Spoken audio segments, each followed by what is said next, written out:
Welcome to the MommyZen podcast with Marianne, Clyde. Hi, this is Marianne, Clyde, and welcome to the MommyZen podcast. Today I have an affirmation for you that says, everything I think, do, and say is teaching my children something. I have a wonderful guest that was here last week that's going to join me again today. His name is Bob Goff, author of the book Love Does. And there's an illustration in his book that I want him to share. So Bob, thank you for joining me today. Hey, you bet. Thanks for having me on.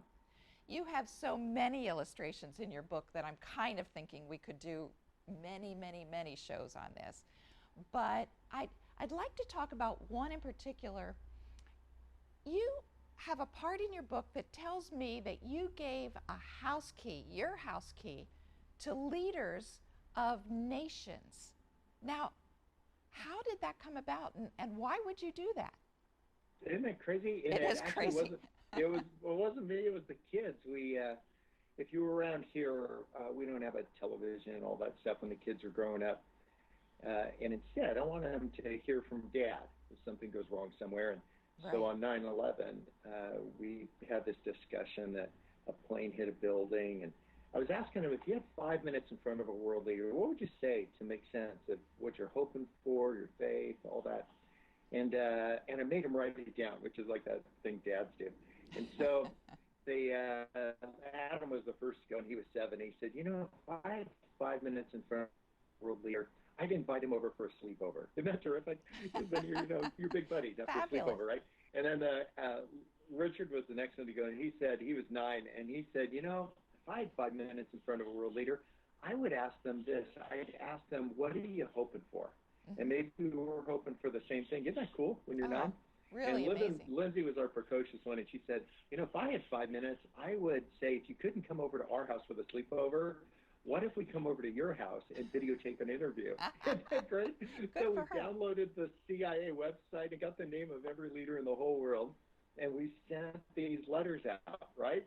And they said, hi, we're Lindsay, Richard, and Adam Goff, and we live in San Diego. We're 7911, and we want to know if you want to come over for a sleepover. No kidding. And if you can't make it, what if we come over to your house and we'll get a message of hope that we could pass on to another world leader from you? Isn't that great? That's wonderful. So we got a post office box because we didn't want Ahmadinejad to know where we lived. Right. And so we sent all these letters and back came all these responses, and they all said, forget it, right? They all were really nice about it, but they said no.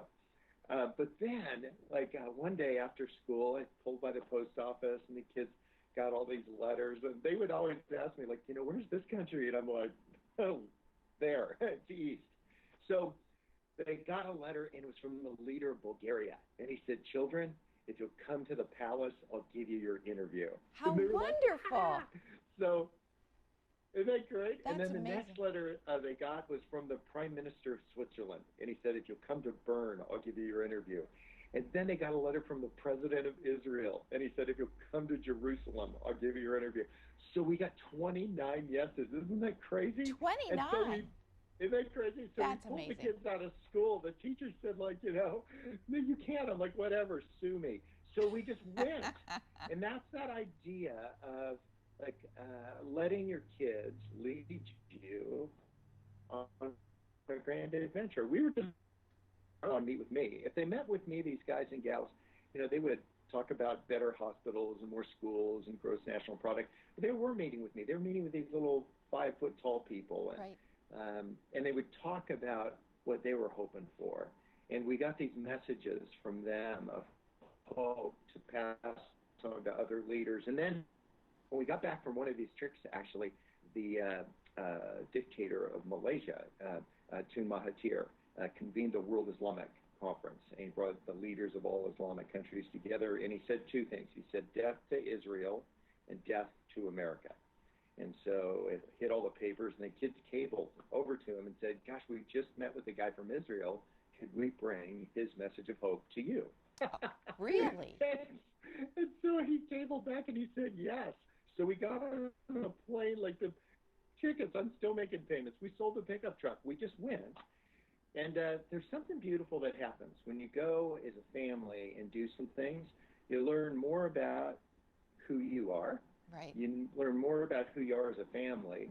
You learn more about God and who he made you to be. And so there's something beautiful about just seeing these kids sitting across the table from someone who is, doesn't agree with everything that we might agree with. But I don't know if God's interested in our opinions. I think he's interested in our love.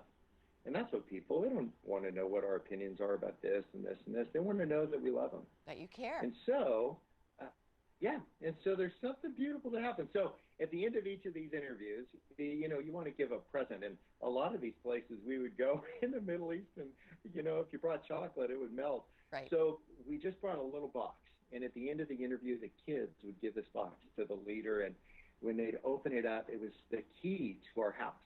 And Amazing. The kids would say, we really meant it about the sleepover. You know what's crazy? Like, I'm invisible on this whole thing. The kids are sending the letters and emails and all that. And actually, I got a call from the State Department once. They're like, Mr. Goff. I'm like, how's it going? They said, are you aware your children are corresponding with this cat? And I'm like, yes, isn't that great? And they said, are you aware they're planning a trip there? I'm like, yes, do you want to come? It was just one of those awkward, like, we're watching you. Oh, my goodness. Now, you actually, I believe, had somebody respond to that key, didn't they? Yes, exactly. We got an email. It wasn't to me. It was just with Lindsay.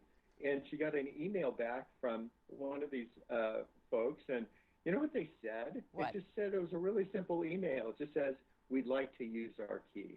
Isn't that great? Now, I'd love to say we've got, a big house and a guest house on the South 40. We don't.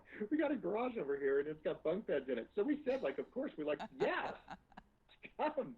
And they did.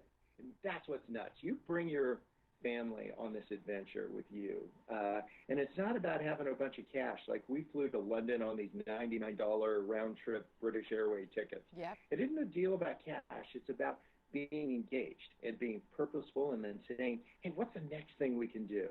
It's like that idea of strategic whimsy. It's like, it's whimsy, but it's not just silly stuff. It's saying, what would rock some people's lives, do some good?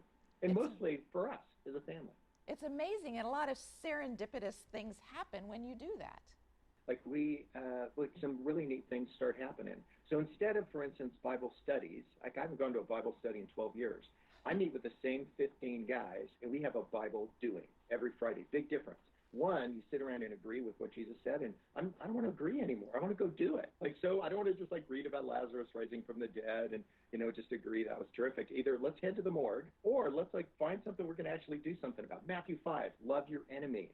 How about that? Instead of just agreeing somebody ought to, why not go meet some of them and say, you're a pretty okay guy, That's right. What if we do that stuff? It's a Bible doing, and then this stuff off the scripture just pops off the pages. That's right.